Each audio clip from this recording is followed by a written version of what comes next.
We're fortunate to have with us today several guest speakers. We have Tom Moses, who's here to talk to us about the youth project that PLANED delivered in Pembrokeshire, which was aimed at improving the involvement of young people with community and town councils. And we're hoping to have Councillor Sarah Roberts from Offa Community Council and Clerk Steve Edwards from Abertillery and Llanilleth Community Council, who will be talking to us about the youth engagement and services work that their councils have undertaken. We're still waiting for them to join us at the moment, so we're hoping that they'll be along any minute. So just as an introduction, really, youth engagement and the provision of services for young people are critical topics for community and town councils. Our young residents are not just the future, they are an integral part of the present, and they contribute vibrantly to the life and spirit of our communities. However, engaging with young people can be challenging, especially in today's rapidly changing world. And as we continue to navigate through the ongoing cost of living crisis, it's more crucial than ever to support our young people. Economic pressures can disproportionately impact them, affecting their education, their mental health, and their opportunities for growth. By investing in youth services and engagement, councils can help mitigate these impacts, providing essential support and fostering resilience among our younger population. So firstly, then, I'd like to introduce Tom Moses, who's going to talk about the PLANED project. So I'm going to hand over to him. Borodar, Tom. Borodar, good morning, everybody. Thank you very much for the invitation to come along. We're very pleased to be sharing the learning from the project. That's the whole point of it, really, to try and generate some change. So, yes, thank you. I'm going to share my screen. Fingers crossed.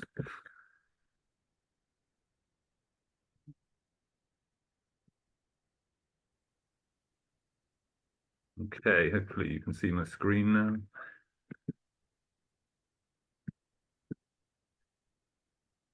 Okay, can I get a thumbs up? You can hear the sound and see the screen. Yeah, brilliant. Okay, so yeah, good morning. Thank you very much for, as I said, the invitation.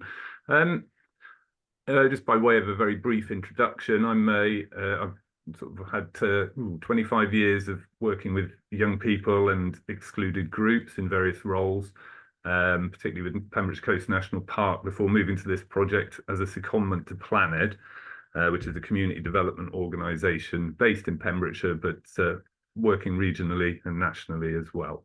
And I am a town councillor in Haverfordwest, which is what gave me the kind of background in both of these worlds and enabled me to get this role.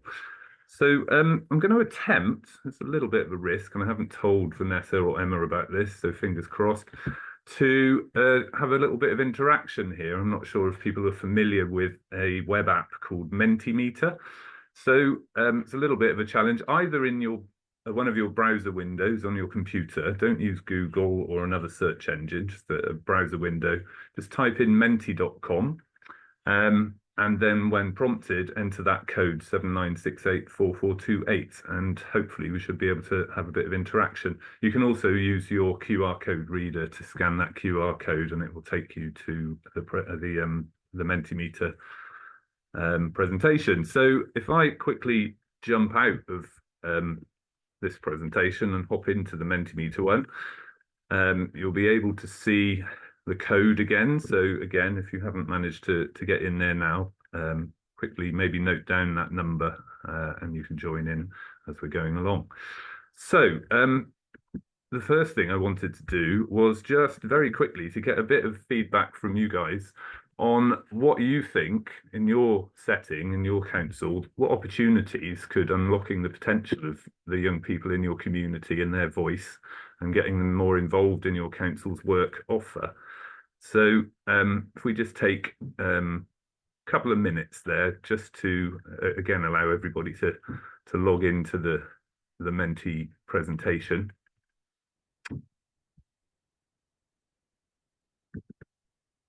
It does actually seem to have, first technical problem, it's actually got a different code up there at the top. So let's have a quick check and see whether anyone's actually logged in on the other one.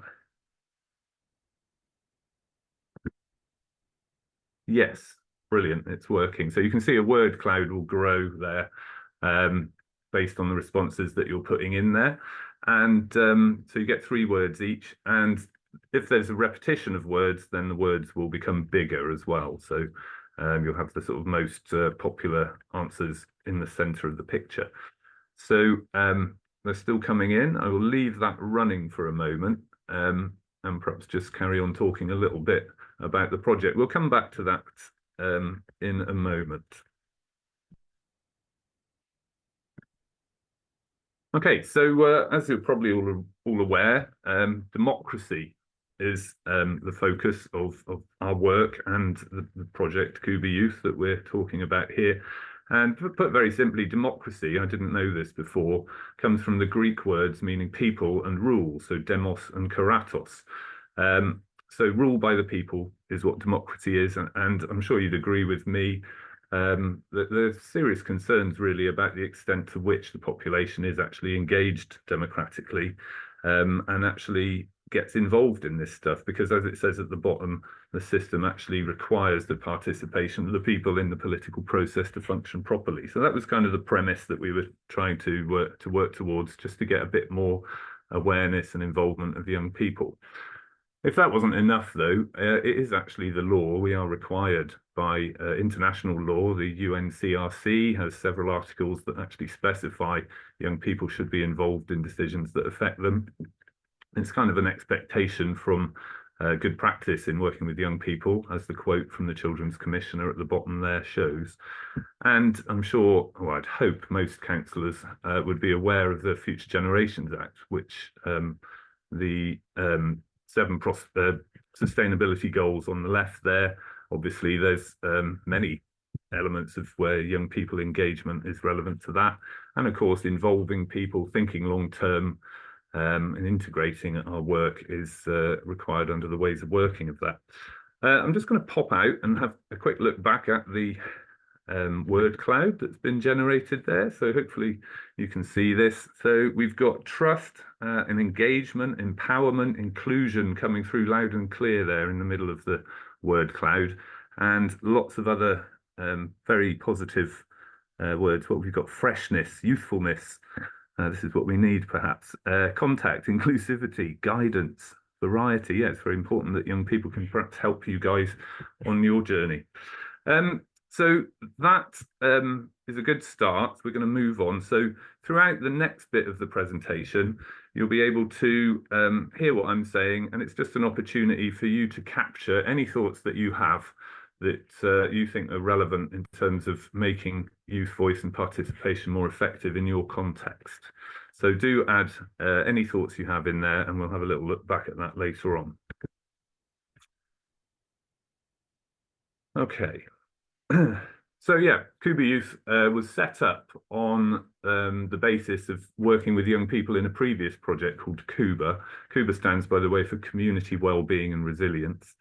And through CUBA, it identified, through talking to young people and communities, that there was definitely a gap between decision makers and young people from both sides, and that both thought it would be useful to try and bridge that gap. So young people were involved in identifying the need for the project. You're probably aware, since 2011, the local government measures there specified that you could have 2 youth representatives to join a council to represent young people locally. So they've got to be between 16 and 25, so under the minimum age of 18 for a councillor, and they can attend meetings. Whether those meetings are fit to have young people attend is a different matter, and one that I hope councils would be able to reflect on. Unfortunately, young people aren't allowed to vote in that situation, which was a barrier actually. When we spoke to most young people, they didn't think it was really worth attending if they didn't actually have a concrete ability to affect things. The targets that went into the funding bid for the project are as follows, and very much relating to that premise of getting young people to become youth representatives. And we actually found through the project very few young people wanted to do that. So the targets weren't really fit for the project, and I think illustrates the need to actually involve young people in creating these projects and co-designing and co-evaluating the projects, asking them what would success look like from their point of view. It's very important to do that, to actually empower them and to get them to feel that this project's taking them seriously. Also in that early stage, Cuba, and very much based on that premise of getting young people in as youth representatives, we put together 3 toolkits, which are available on our website, and a Padlet, which I've set up, and we'll send all the details through about this after the presentation. So phase 1 of the project, there's 3 phases, was very much about engaging with communities, with town and community councils, and with young people. I use my sort of experience and previous approach, I suppose, to just get out and talk to some young people. This is the fundamental basis of what all of you need to do, is just to start talking to young people on their terms. So it wasn't difficult to engage with young people. You know, it does take a little bit of confidence to go into those contexts. It was actually much more of a challenge in terms of the project to engage with councils and councillors and clerks. Felt very often like we were sending messages out into the void and not really hearing anything back. I'll come on to that a little bit later. So I'm going to stop talking for a minute, and I'm going to show you the first of 3 video clips, which will give you a little bit more of an idea about the project and hear it from young people. Oops, I don't click the wrong button.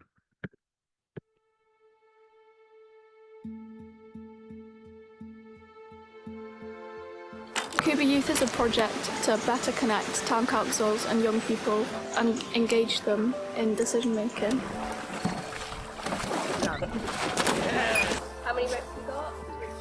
Cuba Youth's looking to try and do things a little bit differently, perhaps try some new activities and new initiatives to bring town councillors and young people together to begin perhaps forming a bit of a working relationship that they can build on then to actually achieve some things in their communities.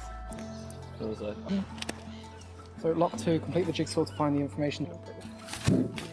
I'm not on the council for myself, I'm on the council for you guys. I'm on the council for the people of Cardigan, and I want people to come and talk to me because I can't change stuff if I don't know what needs changing. So we've all got to make a better relationship with each other. I've got county councillors to back me up, I've got resources to try and find out what you guys want to know. So just talk to me, okay? Have you learned anything new as well? Yeah. Yeah, what have you learned? That the town council doesn't get paid, she's volunteering. Young people, they feel at the minute as if their concerns aren't being listened to, whereas if they're involved, other young people will feel like they're able to voice what they think. Do you think that they would have given Wales and Scotland the vote before or after women got the vote? I feel like women would be allowed to vote first. Cuba Youth is a 2-year project, and it's really looking to try and find new ways, innovative ways to actually get young people engaged with town and community councils. Well, Cuba Youth and the work the PLANED does is crucial to the success of town and community councils in Pembrokeshire. We want to engage them as much as possible, and vice versa, really, to get young people to understand a bit more about what goes on in their community, what town and community councillors do, what they can do to help you. Do you think it's important for young people to take pride in the area? I think it's important because if you don't take pride in your area, it will just turn into rubbish. You've done a range of different activities. How do you think that's going to lay the foundation for doing more with future works? The one thing that they've all said is taking pride in the area. They've all taken a keen interest, and I think quite a lot of these young learners are quite passionate about looking after the environment. So what you need to do is give them a motivator to say, if you do this thing related to the community and the town county and stuff, like once every couple of weeks we'll go on a super fun activity. So one of the main barriers is the language barrier. Many young people haven't been taught the professional language that is spoken within a council meeting, so then they feel like they're not involved because they don't understand what's going on. Can you listen to me? Who does this remind you of? My mum. Teacher! My mum. Mum! What about this one? I'm trusting you with my life now. We've tried doing some outdoor adventure activities in the summer, which worked really well. And now in the winter, we're looking to do some more indoor activities and perhaps try things that are a bit more creative, arts and music. It's very much about trying to find what does work, and we'll try and learn from that and build on it as we go forward. Young people are involved in the steering group, so Youth Voice really is at the heart of the project. The young people have told us what they feel is necessary to make this project a success. It's just been incredible. They've been so engaged, and because it's not the usual setting to be talking about politics, it's been better. I have learned that it is rather accessible, and I need to get more into it. Woo!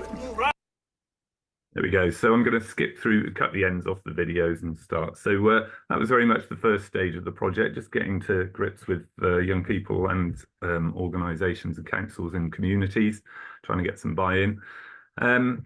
Then we went into the second phase of the project, which was much more about trying to get conversations happening between those young people and the councillors that had engaged with the project. We did, keep promoting the project to all the councils in Pembrokeshire, but it was a fairly small number that engaged initially. So we ended up working with, there's 10 town councils in Pembrokeshire, and we had some level of engagement with them, as well as a couple of community councils. Some things that we learnt through that first part of the project and formed the approach of the project really were, on the left, a little cycle that needs to happen really. So to connect councillors and young people, to encourage them to communicate together, to build a bit of a relationship, to begin working together, and really just to repeat that cycle to keep it going. We did also find, as you may imagine, that many councillors weren't very good at actively listening to the young people and taking on board what they're saying and then responding and looking to develop that. Very often councillors would come along with their own agenda, an event they had lined up that they wanted young people to come along to, or something like that, which is not the best approach for this kind of work. So we're going to another video here. I'm just going to skip it along again to miss out the first bit. There's a little bit of repetition. So we had some funding from the Crime Commissioner for South Wales for a project focused on ACEs, adverse childhood experiences, and we used it to provide a creative opportunity to bring the young people and councillors together. Right. Okay. Experiences. Heriau, wrth and ystod plentynod. Things that happen to you in your childhood can impact your life chances. We've had some specific funding from the South Wales Police and Crime Commissioner to allow us to do a project focusing on ACEs, but using graffiti art as a way to have discussions around community strengths, things that are good, as well as ideas for improvement. We've come up with working cameras in the park, because then it'll stop, people graffitiing, maybe more benches, more places to sit, more shelters. There were so many positive things that they came out with first. I thought it'd be very much a moan, but actually they do recognise a lot of things in Milford, which makes it a fantastic place to live. This process and the opportunities it's identified are ways that local decision makers can actually influence what's happening in their communities, build the resilience of young people and families to better manage the impact of ACEs. Fi'n credu mae'r prosiect yma wedi effeithio ar ein Ymunwch trwy just gwybod bod ni gyda pwrpas ar y byd a bod ni'n gallu gwneud unrhyw beth ni moyn os ni'n rhoi ein meddwl i. The swing that used to be there, that was amazing. Siapiau ti'n gweld fan hyn yn meddwl mwy siapiau I pobl fy oedran fi fel Leonie neu Seb. Everyone seemed to have great fun. I'm very much looking forward to taking your ideas forward to Town Council. Hoff beth am y prosiect yma oedd e'n grymuso ni fel pobl ifanc a bod e'n hala ni teimlo fel bod llais ni'n bwysig a bod barn ni yn cael ei ystyried. The ACEs project has allowed Cuba Youth to actually develop more links with local councillors and young people in the communities. And the challenge now, moving forward, is to find ways for that relationship to be sustained beyond the Cuba Youth project. There's obviously been a lot of new links made between the young people and the local councillors, and it'd almost be good if there was like a regular time when a councillor would pop in and just update the young people as to what's happening or find out what ideas they'd like to do, I think that's the big thing to take away, is the maintaining of those links. Yeah, so fairly clear message coming through there at the end, I think, about what needs to happen here. These are the 18 graffiti boards, 4 foot by 8 foot, that were created. So I had a real problem of back injuries and, no, not injuries, but yeah, moving these around to multiple share events that we went on to have over the summer last year was quite a challenge, actually. So these have all now been homed in their different communities and hopefully a resource for the councils and young people moving forward. So what came out of this? Lots of common themes across the county, actually. So top of the list, pretty much everywhere we went, as you might expect, were that young people felt that they didn't have enough things to do in their communities. They didn't have, and particularly we've been focusing on 16 to 25-year-olds, the age that they could become youth representatives, and they all felt that there was very little provision of age-appropriate activity in the parks. You know, everything was for little kids. At their stage of life, teenagers' play actually consists of social development, really, building relationships, obviously becoming adults, and they need to get together. It's a social process. So having youth shelters, somewhere they can meet, somewhere that's got some lighting. It's very simple, but very rarely provided, and often can be viewed negatively. There are obviously issues around, you know, maybe the odd person messing it up, vandalism and so on, but they are not insurmountable. Other things about their environment, their communities, things looking sad and to do with being brightened up, more bins, but also big issues about the state of their town centres, the community and public transport that they often aren't even able to access because provision's so limited, about affordable housing. Very big issues, but things that town community councillors can impact upon if they take a long-term approach and lobby and speak for young people. This is just added to a range of youth voice already existing in Pembrokeshire, and actually echoes that. So every 2 years, the county council does a large consultation with young people.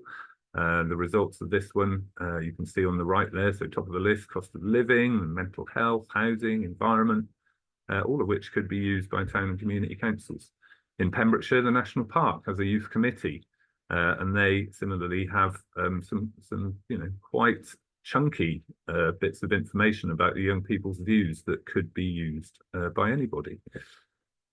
So phase 3 of the project, which really was from the autumn last year, this was funded by the Welsh Government Democratic Engagement Fund, which we're grateful for.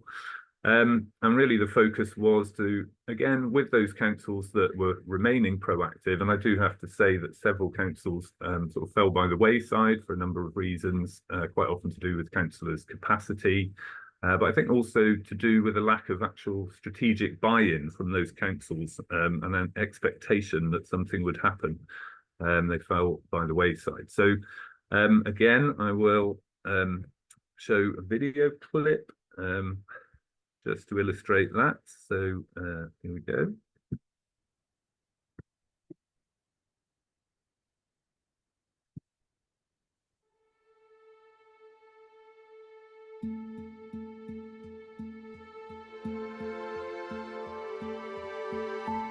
The goal for us this evening is to act as a platform for you lot to get involved. We want to promote youth engagement within our communities. Over the 2 years of Cuba Youth, we've successfully connected with decision makers and young people. And the focus really at the end of Cuba Youth, which has been funded by the Welsh Government Democratic Engagement Fund, has been to try and move those conversations on a bit, bringing decision makers together with young people to find solutions that get young people more involved regularly. We've used the usual approach with Cuba Youth of having some engaging activities that young people can get involved in and councillors can join them in and they can have a chat, and we've captured that in various ways using creative methods like the graffiti project, but also we've been trying some new technologies. At the top, but the one that you think's the most important thing, top of the list by some way, is places to hang out. The Learner Executive is a body of students made up from all faculties of Pembrokeshire College. We're such a diverse group of people. We're all engaged, we all want to get involved in our community. We're a ready-made focus group, really. We want to try and identify some concrete things that we can do together as a result of this to make youth voice more effective in Pembrokeshire. Let's hear all of your ideas, because by and large they're better than ours, but you don't know who to tell them to. Maybe go in a bit before the meeting's scheduled to have a bit of time to talk about what we think. We really, really need to listen to the young people and engage with them, because they are going to be the councillors of the future. It can feel like no one's listening to us. Decision makers and politicians turn up, they'll nod their heads, they'll agree with you, but they won't follow through. Young people think that anybody to do with any sort of political anything, they think we're completely detached from reality. I don't think the young people think that they have a voice, and that if they did have a voice, that maybe we wouldn't listen anyway. One of the barriers could be lack of proper spaces to discuss youth voice. You have to be face to face, you have to be social. One person goes out and has a chat. Literally. No, just rock up, have like cookies and coffee in the evenings.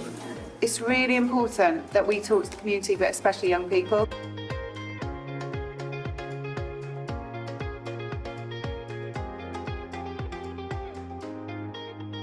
One of the barriers is there's a lack of awareness among decision makers. Some decision makers might think that young people don't want to be engaged. The young people have come up with some fantastic ideas here. They sparked different ideas, which is good to take on board. It's important that we see it from the youth's point of view. We're here for them, and we've been up to the school, we've listened to them, and it's good now they've come here. Cuba Youth has done so much with us. The residential allowed us to go through our projects in an informal setting. This project also provided us a space to develop skills like problem solving, critical thinking. Today we're doing the cook-off for mainly team bonding. I want people to be able to focus on communicating with this. The better we work as a team, the more effective we will be when we go back to college. Poor perception of the positive contribution made by the young people is a very big issue. I just use Facebook, I didn't use anything fancy, I wouldn't know how to. Planning events about young people assisting with helping social media, websites. It's a massive challenge to engage young people from my community in anything civic related. You can come and speak to us in County Hall. That's something that you can do. It's not just about inviting people to come to us. We have to do the legwork. We have to remember to look up and to reach out. To make sure that we listen and we actually enable and empower those young voices with a sustainable opportunity as we go forward. Working together with the likes of Tom leading the Cuba Youth Project is absolutely critical to facilitate that. Another barrier a lot of young people have is a lack of time. I'm as a student governor, but I'm also part of Youth Assembly and Youth Bank. Takes time. If you've got the enthusiasm of an individual councillor like that, I think young people's view of politics can change. They can feel a bit more engaged in it. I've made stools, made benches. I applied for a furniture making course in college, going to be doing an apprenticeship. Declan has been amazing. What a success story, from going to FutureWorks to now like being in college and apprenticeship. It's things like that that make being a councillor worthwhile. Declan just found enthusiasm for being creative and working with words. He's a good example of what can come of a project like this. We just have to be more approachable rather than try and overwhelm people with like, here's your entire council, deal with it. Build up the trust in the way that I have. Has it been fun having these kind of discussions? Yeah. Oh, look at that. Brilliant, fun. We need to create these platforms and have these open conversations. And this is just a starting point today.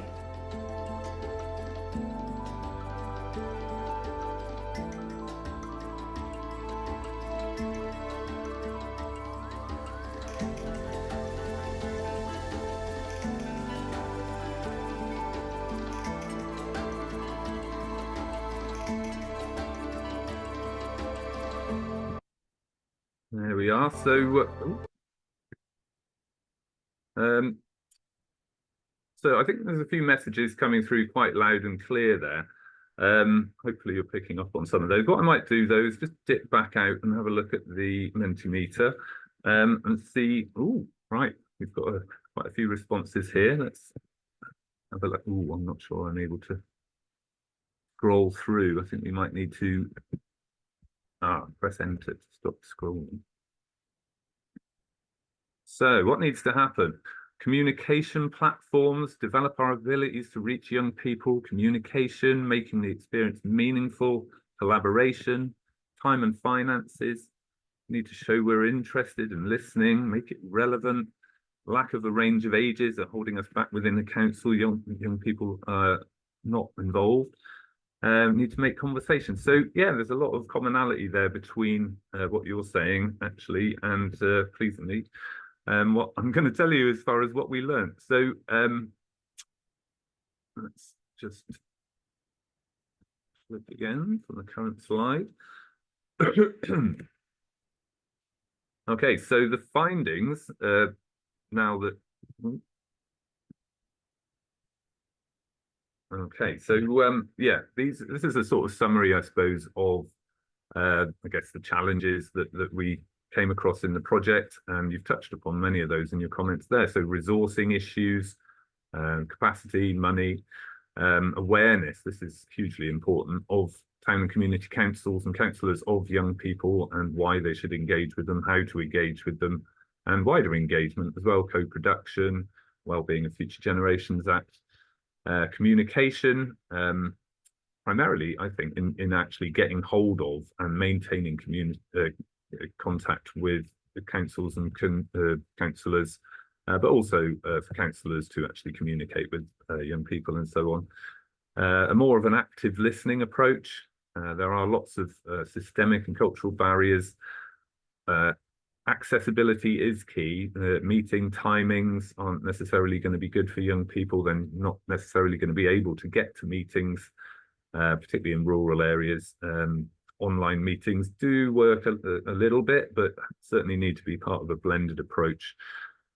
Need for capacity and training across councils and young people, and really just trying to move towards a place where there's a wider diversity on councils. But you know, these things will take time.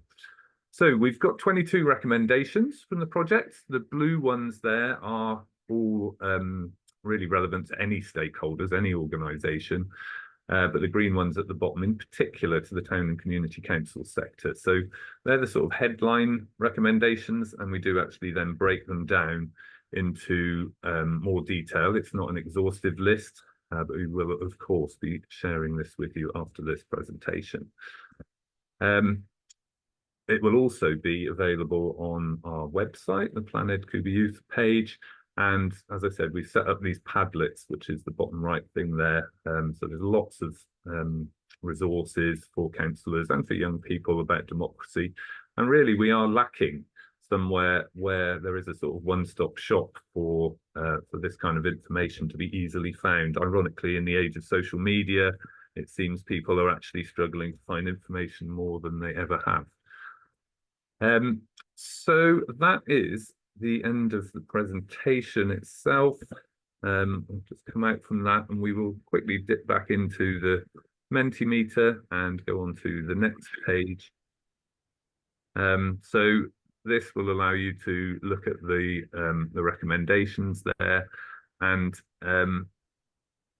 as a reminder, it would be interesting just to see, as a final thing, as a result of what you've heard today, is there a concrete thing that you're going to go away and do? Because what's really needed here is councils and councillors to take action.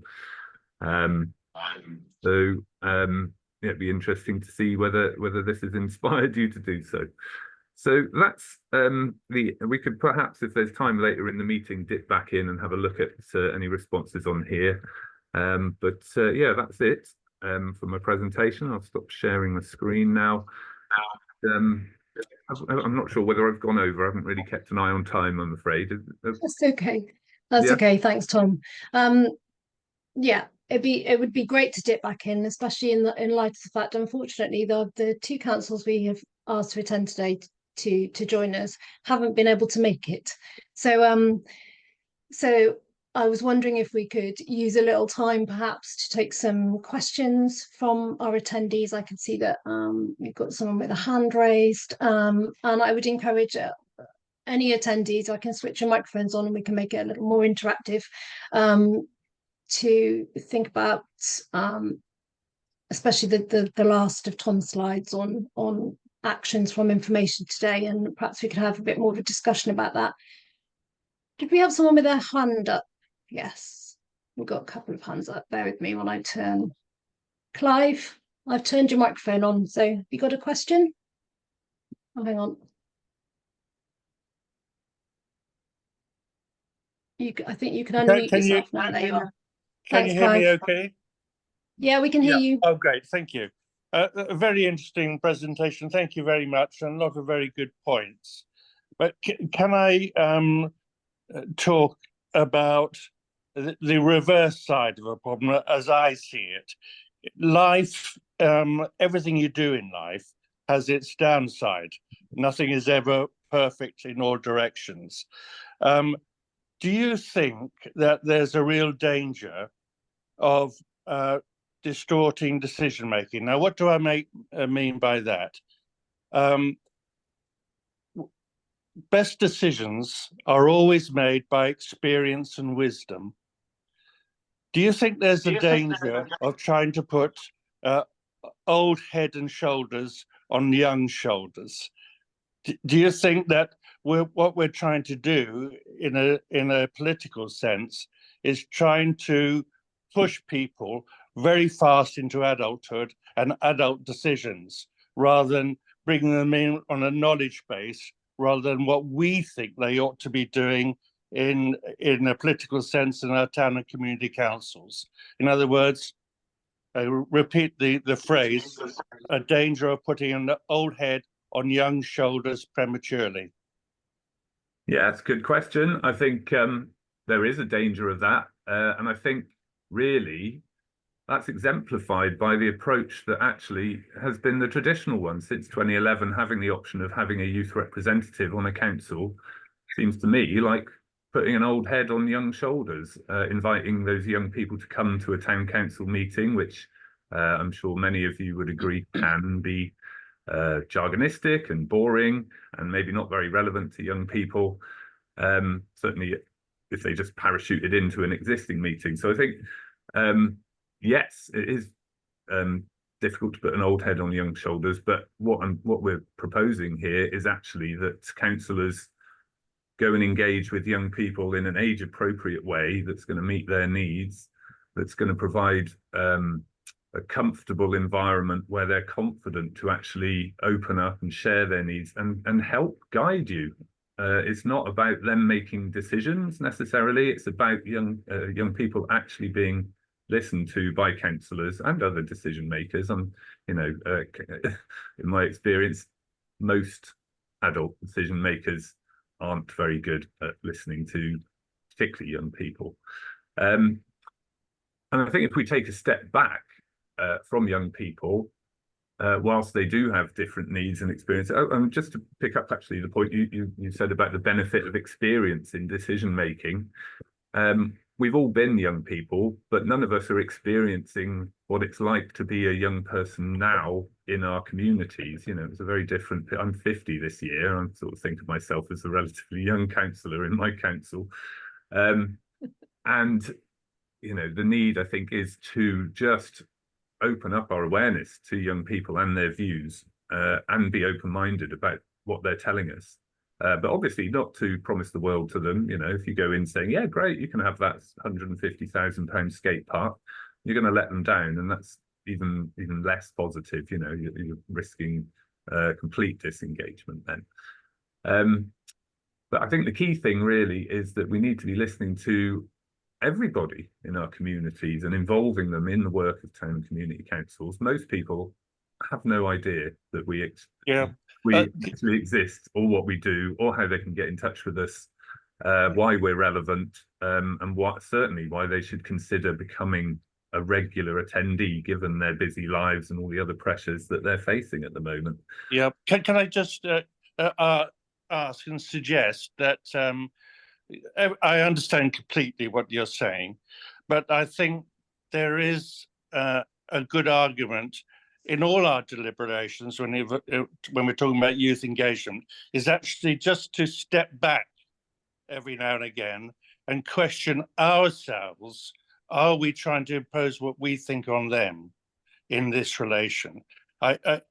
everything we do, it seems to me, and a lot of the comments made in your presentation, is adults saying to young people what they should be doing, even in your presentation. So I think there's a good argument, step back, think, are we trying to impose something which we want rather than what they want? And let's face it, youth is the time of enjoyment, gaining experience, going out and learning about life, rather than being listening to us once again, telling them what they should be doing in the community. So pause, stop, think back, and then reassess what we're doing in relation to telling them what we want.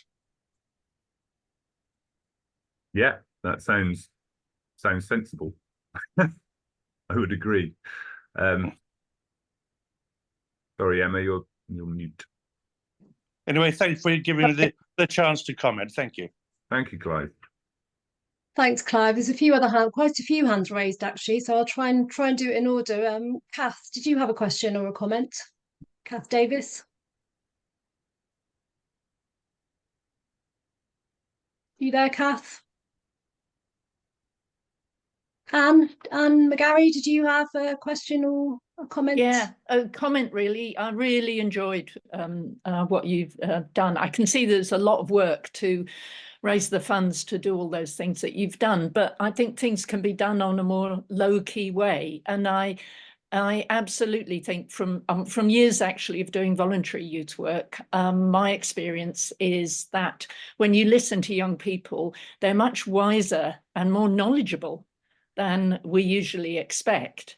And also the more responsibility that that young people have, the more responsibly they behave. I mean, they can be absolutely amazing at times. So I think this is all great, and it's inspiring me to pick things up again. Oh, that's great. Great, thanks, Anne. Who else have we got? We've got Sue. Are you there, Sue? Yeah, hi there. Hi, there. Tom. Yeah, I thought an excellent presentation really has sort of inspired me.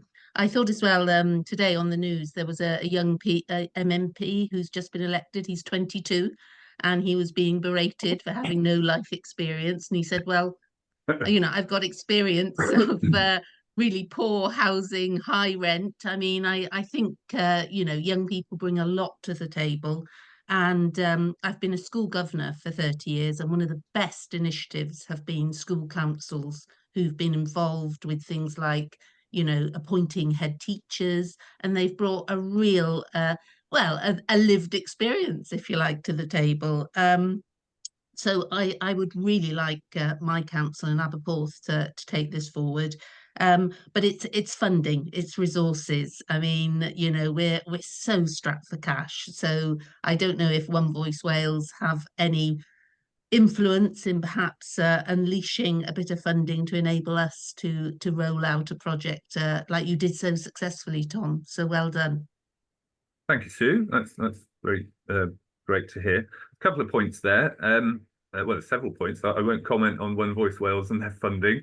But I will address a couple of the other ones. And I'm thinking, particularly if we still haven't got the other councillors in attendance, it might be worth actually looking into the recommendations in a little bit more detail. One of them does concern engaging with schools. And you mentioned being a governor, Sue, about that. I'd just be interested to know, in your experience as a governor, whilst yes, it's fantastic to come in and hear the young people's views on the school and so on. Is there much consideration within your meetings of community issues, of wider engagement with their communities, or does it tend to be more focused on the school's provision, so things like you know, menus or painting things or sorting the toilets out, that kind of thing? Well, do they talk community? Part of the curriculum, certainly at the primary school where I'm a governor, community is on the agenda, and we ensure that the school gets involved in community issues, in community projects. The school was instrumental in helping me get funding for a new village hall, for example, by getting involved and coming over and giving their opinion. Secondary school, A bit, but I think once you get to teenagers, and I think your film just really illustrated that, you've got to be a bit more imaginative with the hooks to get them in. I mean, you do get the sort of head boy and head girl coming to the governor's meetings, but they do not represent, the large majority of kids. And I think, well, I could see you had Philippa Noble, who's a Cardigan town councillor, huge social problems in Cardigan. And I just thought that was a really good way of trying to access those older children who are a hard nut to crack, and things like having youth shelters and youth clubs. It's such an obvious answer, but needs a bit of funding behind it. Challenging in rural Wales, however, youth clubs are not a statutory function of local authorities, so they are teetering in many cases on the edge of closure. So just to pick up on another point you made, though, Sue, about having resources. Yes, well, the core funding for the project didn't really provide for these activities, so we did have to go out and source extra funding, which wasn't that difficult, I would say. The graffiti project funding took a day, basically, to fill out the form. We got 20 grand. Councillors, and very often there's a lack of capacity in the staff in councils. Some councils, I think, kind of expect staff to magic all of this stuff to happen, and councillors have a key role to play in seeing these opportunities, like bits of funding, and putting a little bit of work in to actually try and draw down some extra stuff to make that happen. But that said, you don't need huge amounts of money to do this. At its core, it's very much about talking and councillors in an organised way going and developing an ongoing relationship with the young people, whether it's in the school, the youth club. I'm keen, as I said, about 16 to 25-year-olds. Nobody thinks about a 22-year-old working, holding down a job, having a young family. Well, I haven't heard much talk about that in councils anyway. So being an MP, and having a chat with them and then developing an ongoing thing doesn't cost anything necessarily. Sorry, Sue, were you saying something back then? No, I was just saying, you said about a 22-year-old. Well, there's a 22-year-old who's an MP. Yeah. So, that's pretty responsible. I mean, that is the point. Those young people in the video, particularly the ones involved in the learner executive in the college, they are, as you mentioned, really not representative. They are the sort of head boys and girls, I suppose. They're not representative of the wider community of young people, most of whom have no idea about sharing their voice. They've never really been asked. They don't think much of the school council system. They think it's full of geeks and it's all controlled by the teachers, and why would I bother? So there is a call, one of our recommendations, which I will try and come on to, about a lifelong approach to democratic engagement right through early years in school. Very often done very well. Primary school, brilliant. They're linking with community. Drops off a cliff often in secondary school, but there's great opportunity there. But we should be thinking about democratic engagement for adults and older people right through our lives, to ensure that we hear what they're saying and make it relevant to them. How are we doing on time, Em? Yeah, are you happy to continue to take some questions, Tom? Yeah, if we've got more. Although I could dip out and quickly go through the recommendations, which might give some answers to some of the questions. Okay. Are we good on time? How long have we got now? Oh yeah, we've got another 40 minutes if you're happy to stay with us. Yeah. Okay. So I'll quickly dip into just called it up here, the final report for the project, which we will share with you. So I'll sort of skip through it very quickly. Basically, it takes the format of a bit of an introduction, the headline recommendations, and then into some links to all these videos and films and toolkits and so on. They're all in there. And so it breaks it down into the 3 phases. And basically, we say what we did, what we learned, and what our recommendations are as a result. And there's a colour coding of those recommendations. Oh, there's an error there. Duplicated the recommendations, just to save it being too wordy. So you can see there's quite a lot of information in there, which I don't expect everybody to read. So if I skip to the end, there are other links and so on in there which might be useful to councillors. Skip down to the recommendations. Just to comment actually, as far as our performance on the project, the kind of core aims of the project, I think we achieved very well about connecting younger generation with decision makers. We did increase some diversity on town and community councils. We did continue engaging with communities, bringing them together, and encourage partnership working. As far as the funding bids target goes, we didn't do great because they were not appropriate to the way the project actually panned out based on the young people that we had involved. They didn't really want to become youth representatives on town community councils for a whole range of reasons, which are picked up in the recommendations. So, as I said, there's 22 recommendations, the headline one in the left-hand column. And then, whilst it's not exhaustive, we've put in a range of comments and suggestions that councillors might find helpful. A lot of it does boil down in the end to updating our approach to engagement and encouraging participation of people. And there's some really, really good resources out there to help us. I'm not sure if councillors are aware of the principles of public engagement.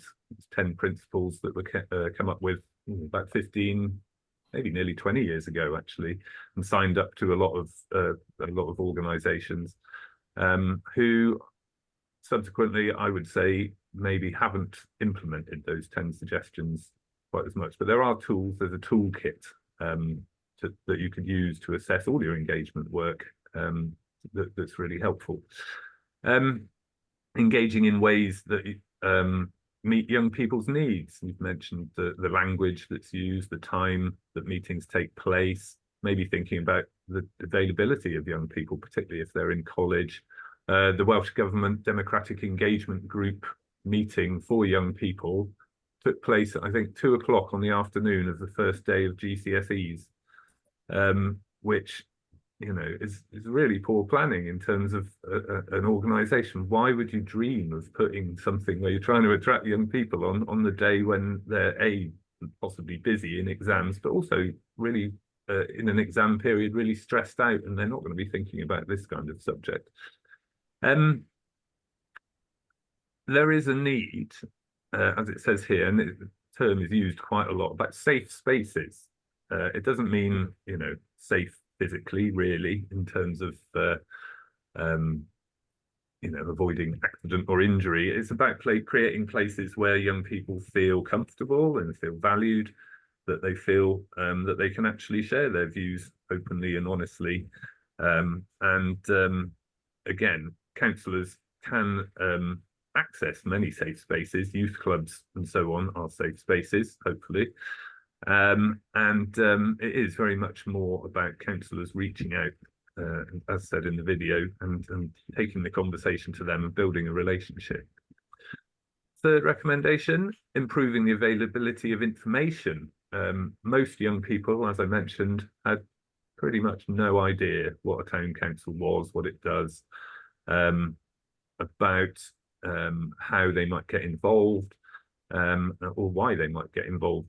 And a lot of young people said that they find it hard to find information, and they would actually like to see more use of notice boards and physical displays of information in their schools, in their communities, maybe suggestion boxes, stuff like that.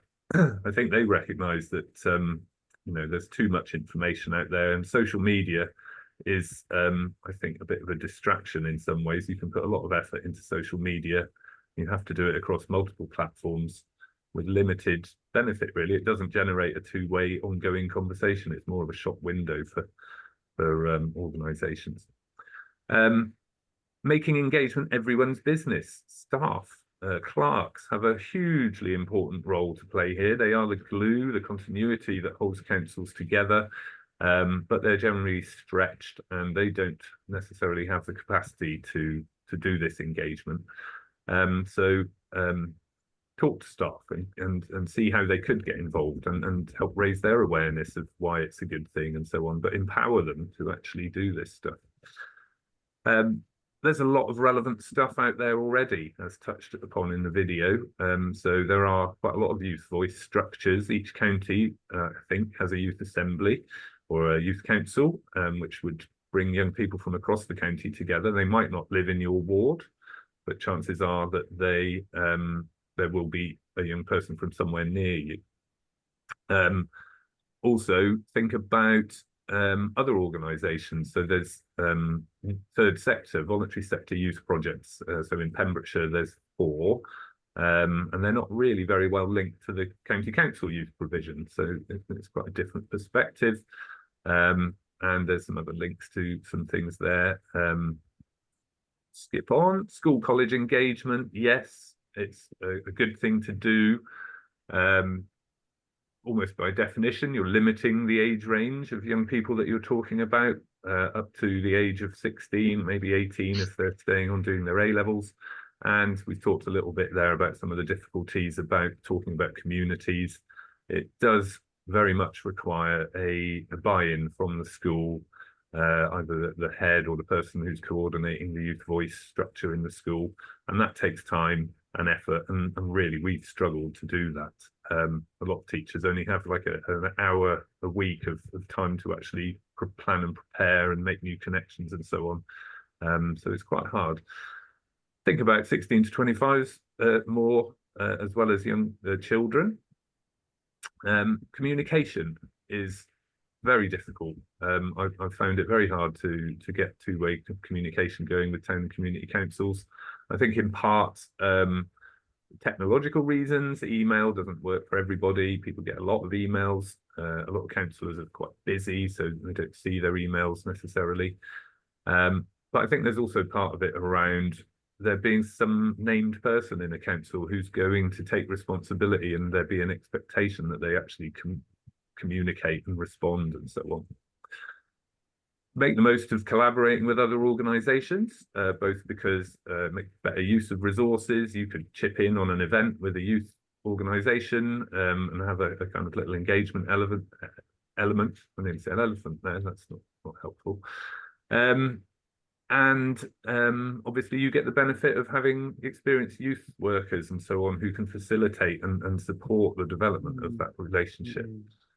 I've mentioned about a lifelong approach. Let's just make democracy and asking people's views the norm throughout life, not necessarily needing them to focus on young people.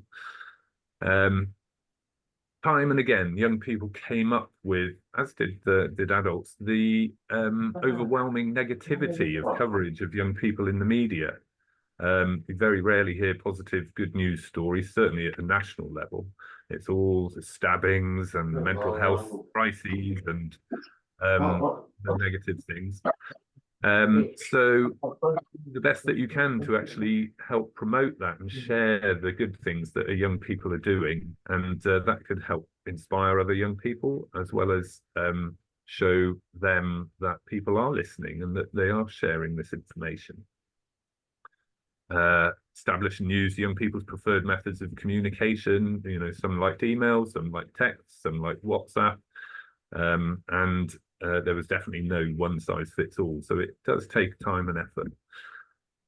You saw in the videos there training being provided to young people. So you know, they're at a time of life where they're trying to develop their careers or their confidences.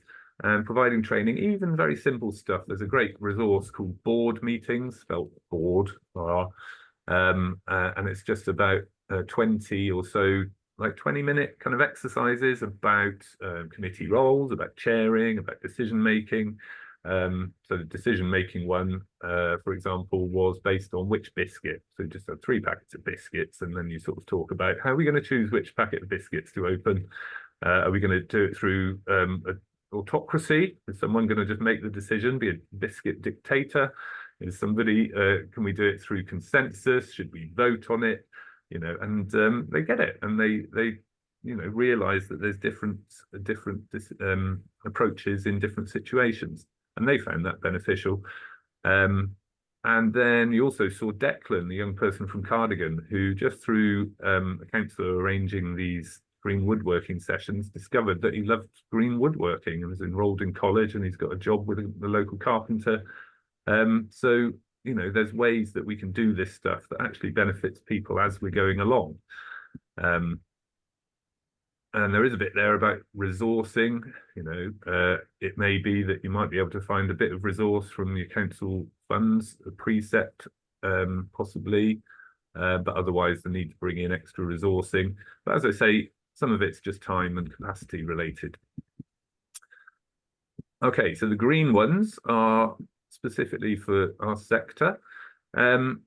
First one, and probably the most important, I think, is about councils embedding engagement, and particularly youth engagement, in their strategies and policies, actually having it written down that this is something a council's committed to, and an action plan that's showing how that's going forwards, and having some accountability for councillors to actually deliver and report against that action plan.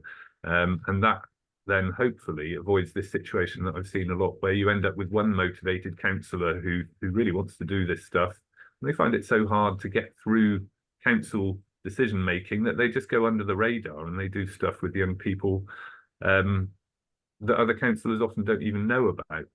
And then obviously if that councillor leaves or you know, some other reason, everything just drops flat and nobody knows what's gone on, and it's really hard to keep that relationship going. Increasing expectations of councils engaging with young people, both internally, that councils expect themselves to do it, but also that they're expected to by County Council, by One Voice Wales, by Welsh Government, and importantly by the public as well. The public hold councils accountable to that. There's a real case, I think, for councillor training, difficult with volunteers. I know I've done very few training courses. I've done my code of conduct, obviously, but perhaps if we had more of a strategic approach, that might happen more effectively. Increased diversity of representation, we talked about. Increasing the visibility of town and community councils. As I said, very few people know that we exist, what we do, what we're responsible for. And to you know, link that all in strategically as well. Reach out, we've got to go to them. You know, they are very unlikely to come to us. There may be the odd couple of young people like the MP that we've talked about who find their own way to this kind of activity, but more often than not we need to go out, find them, talk to them, listen actively, and then importantly take action as well, because very often young people have been asked stuff and then see no result, and then they get fed up, as we would, engagement fatigue or whatever you want to call it. We've talked about empowering staff, and a little one at the end, let's not have toxic meetings. And we all remember the Anforth Parish Council meeting. Not seen anything quite that bad in my meeting. I have seen snippets of behaviour that I'd be so embarrassed if the young people came along and saw this going on in meetings. So there is the Civility and Respect project that I think One Voice Wales has been involved with NALC and the SLCC. I think that's a great start, but again, we need to get councils to actually sign up to and follow these things. So there's a quick whip through the project recommendations. As I said, that will be available. It's on the website already, I think, hopefully. Otherwise, we will send through links and so on to all of that. Enough of me talking. Is there any further questions? I can see Megan. Who's got your hand up. Hi, I'm actually 22 and I work for my local council. And I was actually at the conference in Bilf on Wednesday as well. And it was very, very interesting, the whole presentation and the concept. And as one of the often youngest people in the room, in council sort of work meetings and stuff that I'm doing, it's really good to see something about engaging with young people. So I've been working for the council since I was 19. And they put me through an apprenticeship, and it's been, you know, really, really beneficial in a lot of different ways. But if that hadn't happened, I also wouldn't have known what a town council is or what they do or what's the point. So for me, I'm now responsible, well, I've been sort of handed the responsibility of the youth council. I wonder why, as a young person, why that is. And they've only, so the youth steering group was set up, I think, just before I started working, and now it is the youth council. This was their first sort of term, and we're doing re-elections in September. But one of the biggest problems that I'm sort of struggling with isn't the young people, because they, you know, a lot of times young people don't know enough. They're not, you know, wise enough, or they don't care. Honestly, we've got 11-year-olds on our youth council up until 18. So the range of age and involvement that these young people want to have, for me personally, is really great to see. However, one of the biggest challenges is getting them all in the same room at the same time. And it for them, they think it's an obstacle that they can't take part, that, you know, it's not worth them you know, taking it further, trying to make it work because they've got so many different lessons or classes or exams or anything like that. So what I'm trying to do, hopefully, I've got new criteria to stand going to our town council this month to be approved for September, where I'm trying to follow all of the guidelines I've read as far as youth councils, which is essentially keeping it structured but informal.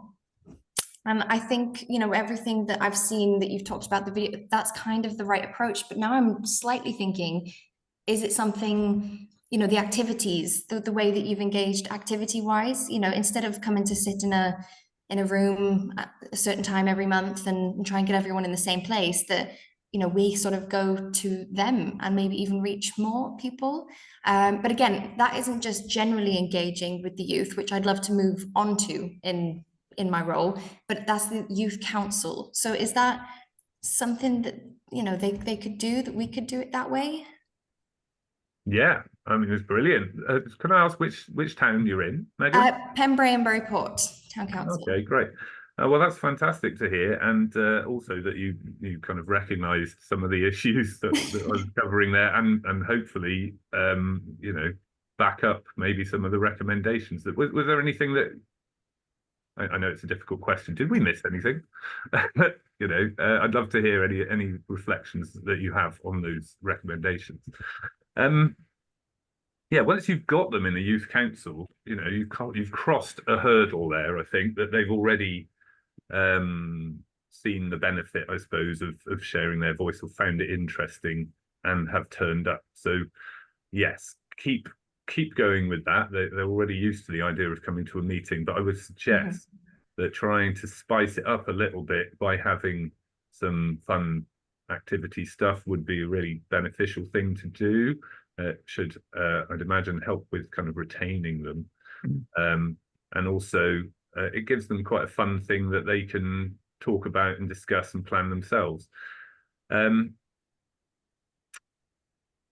As I've said, you don't need to make the activities really kind of expensive, zingy ones. They don't have to be going canoeing or doing graffiti art with artists. They could be doing something with a local, you know, local volunteer or something like that. Just, but I would say talk to them about it. You know, they're the youth council. Well, unfortunately, the last meeting I did manage to get them in the room. I had 3 of them, not through lack of wanting to be there. They just couldn't get there at that time. And I think one of the biggest things was to volunteer at town council events, and not as in have a stall, you know, come and see us and what we do, but actually just be little mini ambassadors and out and about, you know, engaging with, because interestingly, one of the things that they said were in the first initial meetings, yes, we care about young people, and yes, we are young people, but it's for everyone.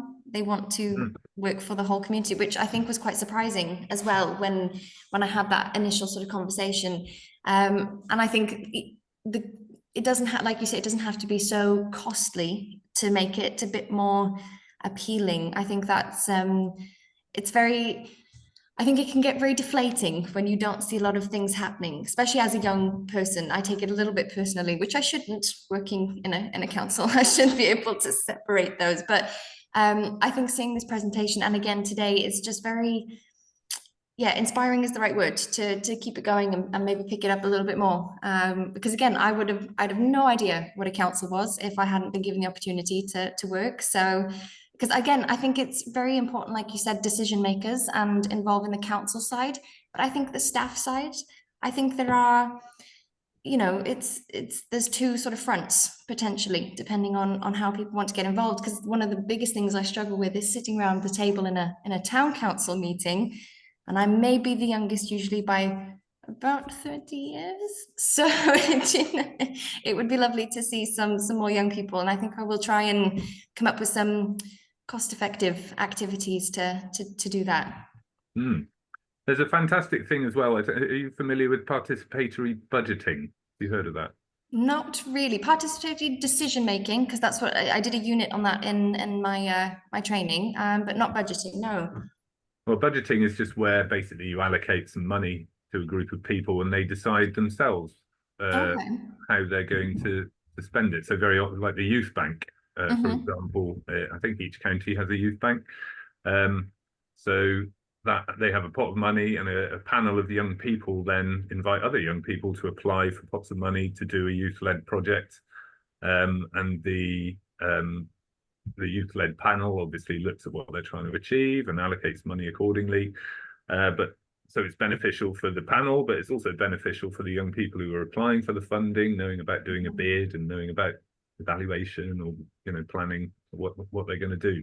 And it's used massively in Brazil. They've turned over like huge bits of their governmental, regional, state budgets to participatory budgeting. That's where it originated. But that might be worth having a look at. Yeah, I think I will do. The other point that you mentioned there, I think, was yes, you know, it is hard to have resources, but very often town community councils have events going on anyway, and money is being spent on those. For example, in Haverfordwest, we have a mayor making ceremony, which actually they end up spending, I think, several £1,000s on. And, you know, with something like that, rather than inviting mayors to come to an event in a private location with a nice sit-down meal, you know, you could ask young people, how could we do this differently to involve other young people more, or the community more?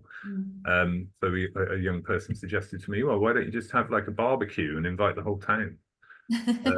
You know, you could have a hell of a barbecue for a few grand, couldn't you? Yeah, definitely. And have some activities and events going on, and still have the tradition and the civic element of it, but do it in a different way. So just converting your existing civic program of events to be more youth friendly.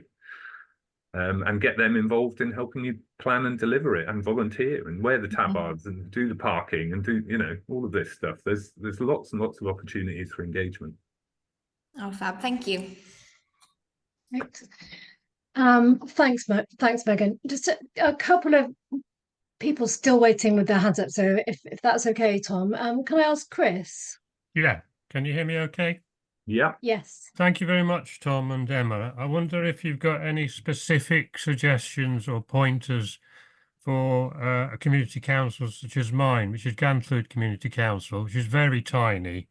We've got 98 properties registered for council tax. Our precept is just £3,000.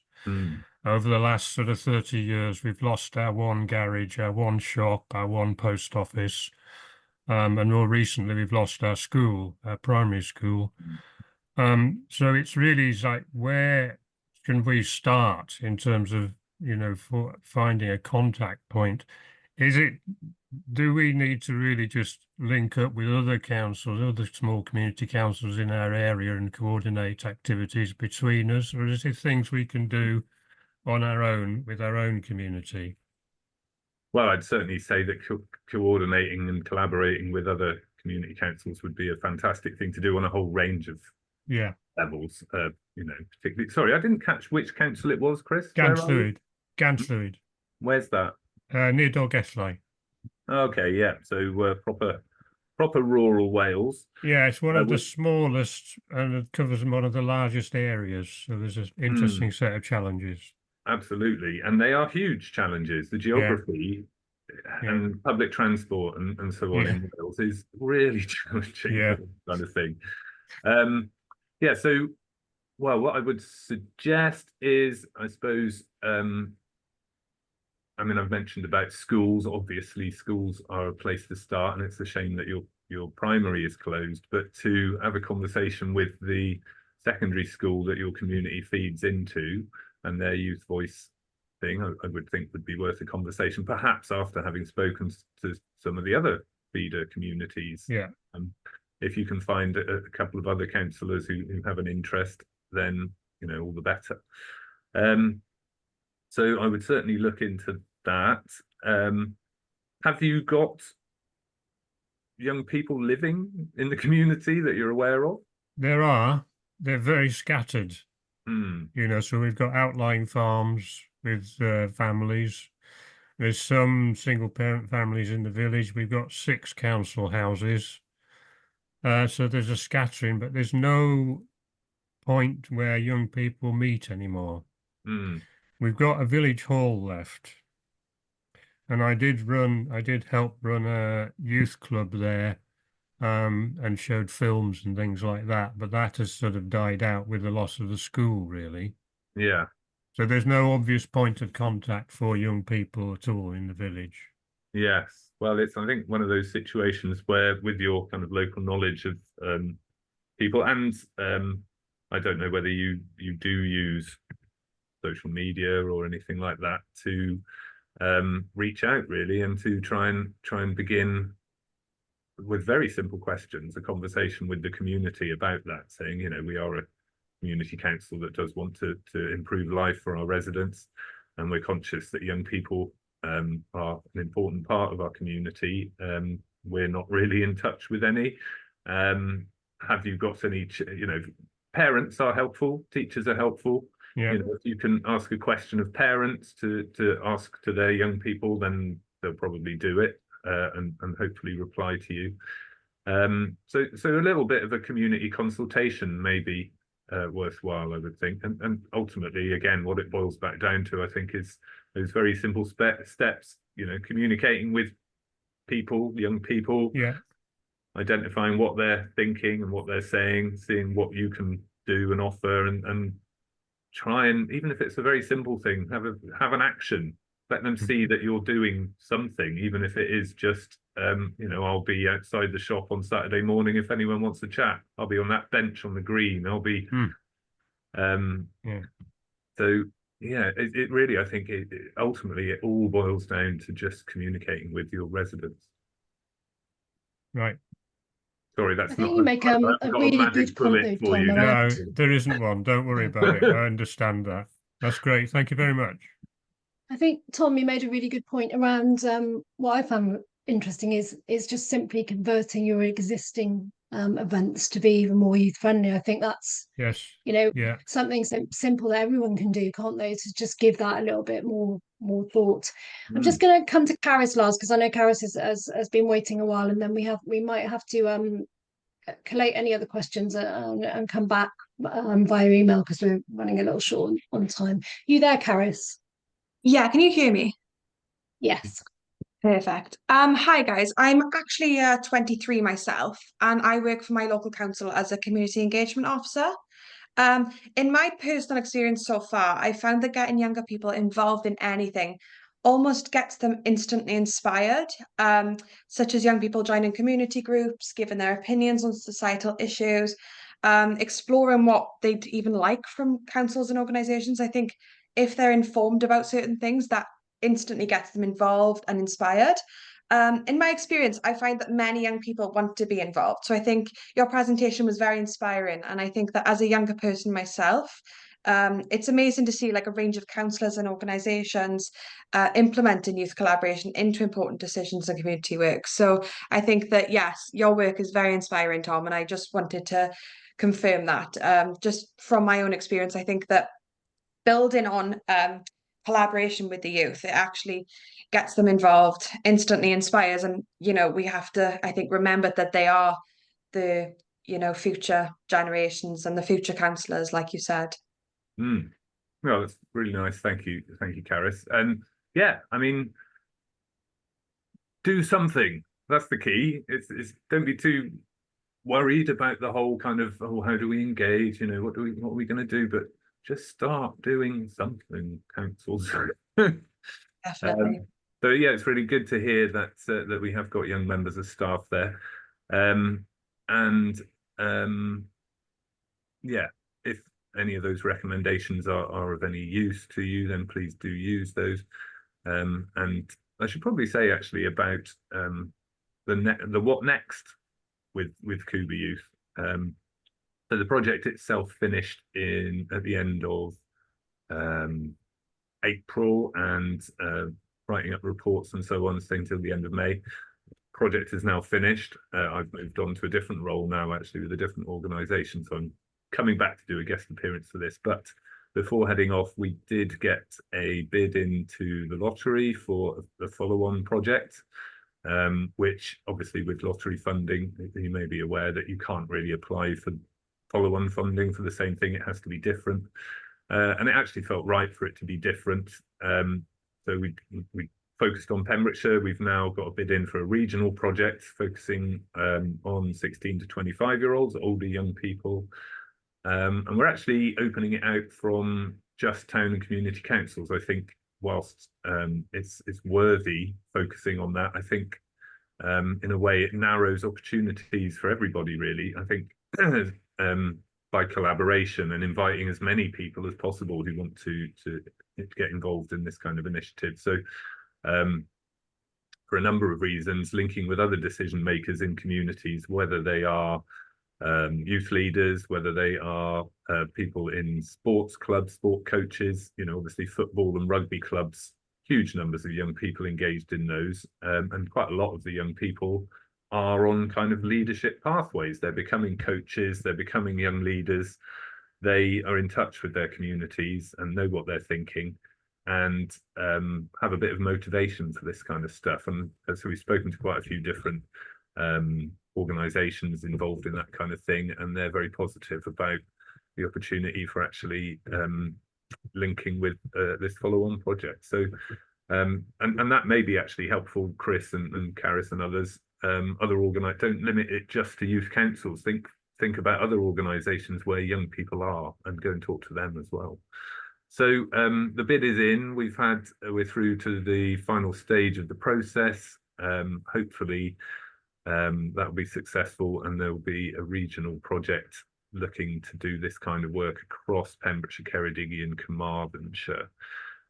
Obviously not across the whole of Wales, but you know, we're looking to develop kind of strategic contacts with other organisations nationally, and you know, I'd love to have a good detailed conversation with One Voice Wales as well about how we can try and address some of these. We do have a meeting actually Friday with the Chief Executive of Pembrokeshire County Council and the Cabinet Member for Communities, and Area Committee Rep Claire George from One Voice Wales is coming along, as well as a couple of other relevant people to look at the recommendations and see what low-hanging fruit, if you like, we might be able to kind of tweak immediately, and then to perhaps talk a little bit more strategically about what support the sector can offer to town and community councils moving forward.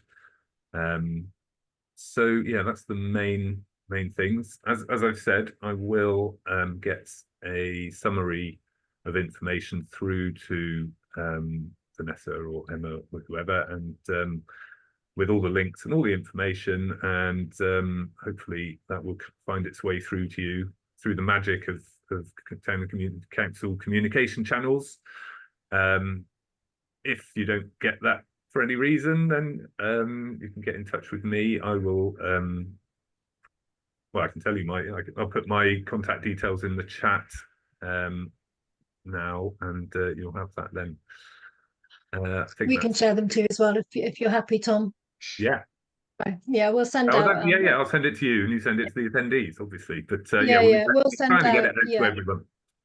We'll send out a whole package of resources within the next few days. But thank you so much for your presentation today and for taking so many questions. I think it's clear that there's a huge appetite amongst community and town councils for more information on this, and it feels like the beginning of a bigger conversation that we can perhaps have. I think there's certainly lots I feel I can reflect on in terms of what we can do to support community and town councils, and what we can offer, and what resources we can provide to support. So I would encourage everyone on the call today to give us some feedback on today's event, and to include things that you think that we could provide you that might be helpful. We've introduced sort of a new part of the cost of living project called Councils Connect, which is a sort of an online Zoom discussion forum that we're going to run monthly around a certain topic, and it feels like that there might be an opportunity for us to do a session on youth engagement and services, because I think there's lots of experience that exists amongst councils that you can talk to one another, and we can perhaps facilitate that discussion to generate some ideas and some thinking around that. So thanks very much, Tom. We're really grateful for your presentation. Just to say to our attendees today, thanks very much for being here. You're obviously clearly committed to supporting young people, and that's really commendable. What I would say, and I said that our conference last week, is that I think there's an opportunity, and it's been discussed today, for community and town councils to shout a bit louder about the value that they provide, so that your communities are more aware of you and the massive contribution that you make to your communities. So yeah, that's just a little bit for me. So